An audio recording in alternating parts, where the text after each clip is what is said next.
Saluda, Ana Paula.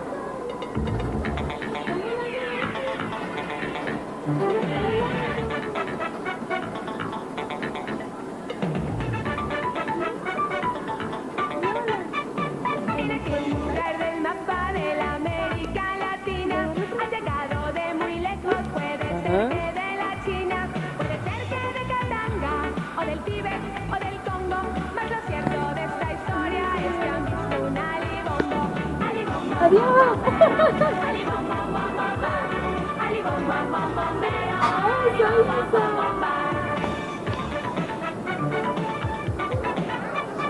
Para unos era un plato, para otros un gran globo, y otros muchos discutían, ¿es cuadrado? No, es redondo. Parecía un gran trapecio, o tal vez mejor un rombo, pero todos coincidían. Eso.